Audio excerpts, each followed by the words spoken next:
Do you know what the trigger pull is on your favorite pistol or rifle? Well, you might want to. You might want to make sure it is up to specs. If you've had any work done or done any modifications to your gun, you might want to make sure that your trigger's right. Or maybe even changing your trigger, or you've got an adjustable trigger, you want to make sure you get it dialed in right.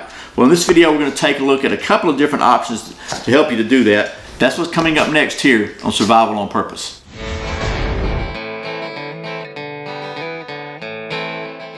Welcome back to Survival on Purpose, your home for information and gear reviews related to camping, survival, and general preparedness for regular folks. My name is Brian, thanks for joining me. So I'll start this video like I do any video related to firearms pretty much and say I'm by no means any kind of an expert on firearms. I'm not a gunsmith, I'm not a marksman, I'm not a tactical pro, I've never been in the military. I'm just a guy who's always liked shooting and who believes in the Second Amendment and who just man, I like guns, you know, what can I say? But I actually, this video kind of came about because I bought this Aero Precision 308 last year, and it's got a decent trigger on it. But I started thinking about it. The folks that I actually have a Timney trigger that I'm going to install in this in a different video. They were folks at Timney here actually were kind enough to hook me up with at the NRA show. That'll be a different video, but the trigger I'm going to put on here is like a 4-pound trigger. So I don't know, I'm hoping that'll help me with my marksmanship on this a little bit. Again, this is a pretty good trigger. It seems smooth to me anyway, but thought maybe a 4-pound trigger might help. I think this one's somewhere over 5 or 6, and we're going to check that out in just a minute. But well, I know there are a lot of guns now that have adjustable triggers, and they you know, you just might want to check out what your trigger pull is, which is always good to know that in case you're trying to compare different guns or whatever. It's just good to know, I think. So that being said, the folks at Wheeler Engineering were kind enough to send me a couple of different ways to check your trigger pull.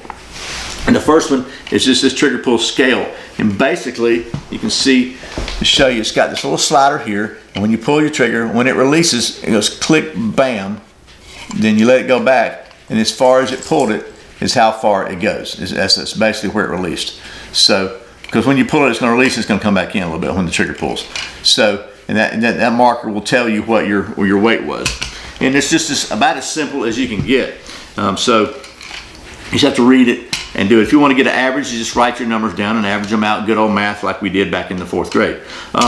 They also sent me their digital trigger scale, and it's a little fancier and a little more money too, but it actually does averages for you, gives you a good average, and it's got a couple of features that I think are pretty cool too. So without me doing any more rambling, let me just take you down to the old tabletop here, so to speak. And my wife and kids are at a youth thing at church, so about the only noise, hopefully interruptions we might have, are the puppies and the dogs. But this is just, I thought it'd be a good video to try to do inside because yeah, you know, just probably not a good idea to hang this out in the backyard too often.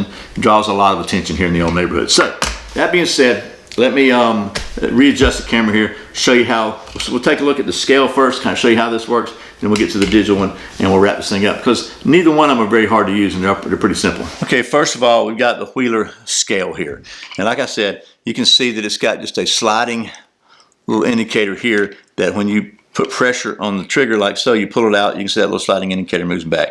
And then when the trigger releases, it's going to come back a little bit, and that's going to lock it and show you where it is. So basically the way you operate this one is just push your indicator all the way back up against the little black thing there that's going to move, and this is just free. This is what actually moves it.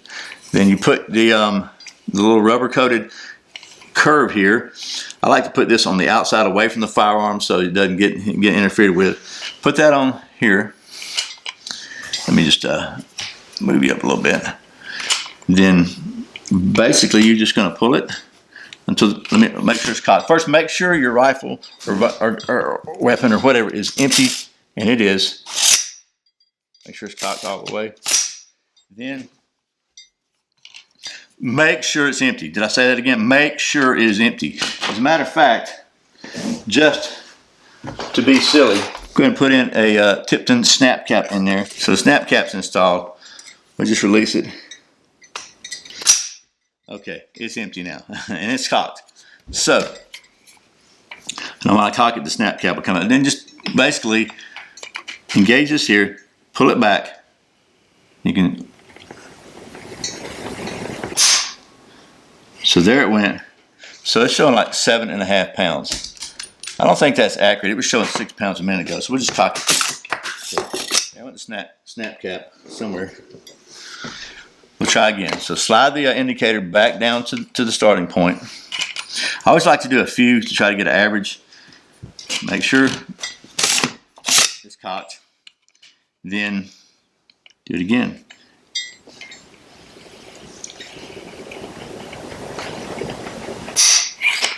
And that was about 6.5 pounds. Yep, so we'll try one more time.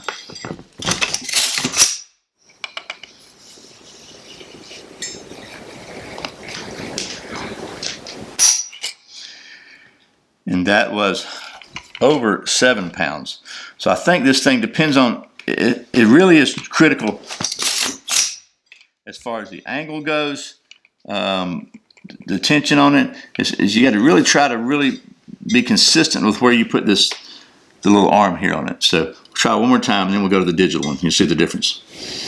So put my slider back down like so. Start beginning, and okay, that time was just over 6 pounds. One more time.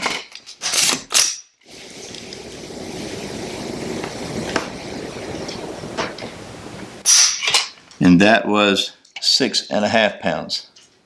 Okay, so that is the scale.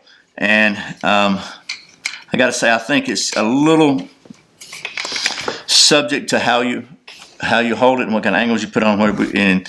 But consistently we were between a little bit around 6.5. But we had that one flyer, so to speak, that was over almost 7 pounds. So we'll set that aside. Now we'll take a look at the digital scale. Now what's cool about this is, I'll show you this first. It folds out. It takes 2 AA batteries. I had to rob them out of the remote, so we got to get those back before the kids get home. You open this up like so. You got a power button here you turn on. It's got 2 different modes.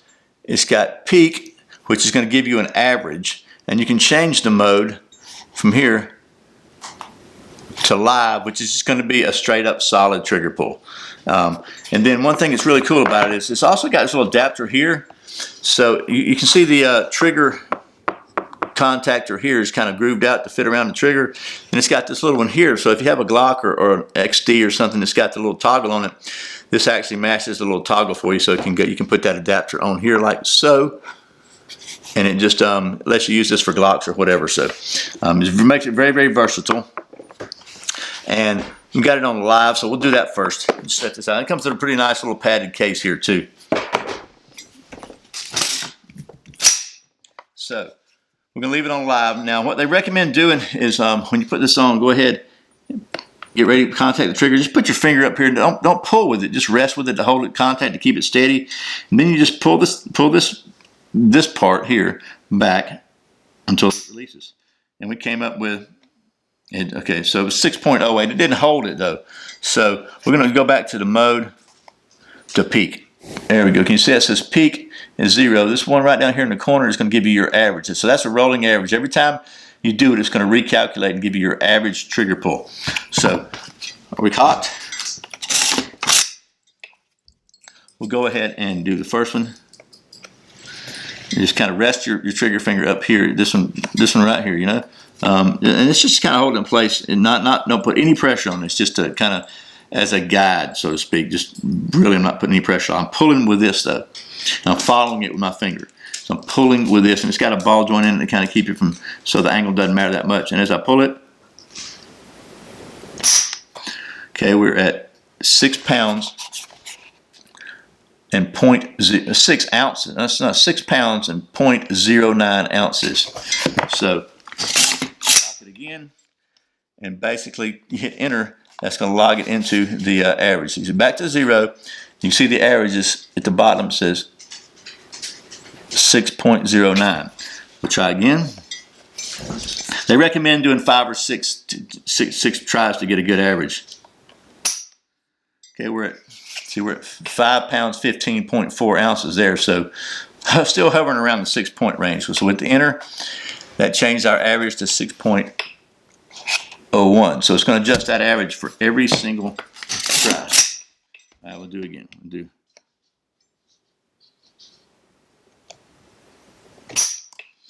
That was 5 pounds, 12 ounces. Hit the enter out of 3. We'll go again. 5 pounds, 1 ounce. Wow, that was light. Enter that one. We'll go again.